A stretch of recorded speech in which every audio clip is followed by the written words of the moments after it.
China and Australia have largely repaired bruised diplomatic relations, but it's a different story at the corporate level, where Chinese mining companies are hitting Australian government regulatory roadblocks. A meeting in Beijing earlier this month between Chinese President Xi Jinping and Australian Prime Minister Anthony Albanese smoothed out most of the outstanding issues created by a Chinese embargo on some Australian exports. But, as bans on coal, wine, barley and other Australian products have been removed, two Chinese companies have seen their mining investment proposals rejected.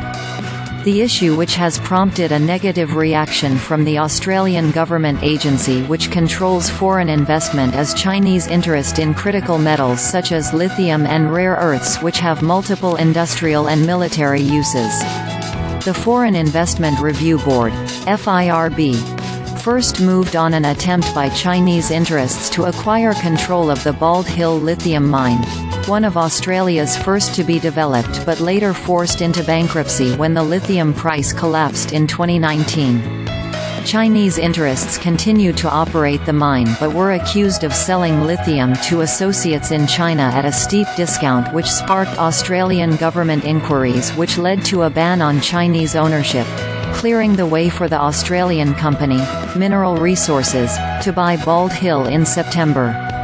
The latest quarrel with regulators is over a rare earth project developer, Northern Minerals, which plans to mine the world's largest known deposit of the heavy rare earths dysprosium and terbium at Browns Range in the far north of Western Australia. Not as prominent in the family of rare earths metals such as neodymium and praseodymium, which are used to make the permanent magnets used in electric vehicles and wind turbines. Dysprosium and terbium improve the durability of magnets. Northern Minerals has developed a trial pit at Browns Range but has struggled to achieve full production. A fresh move to fully develop the mine is starting to take shape under new managing director Nicholas Curtis.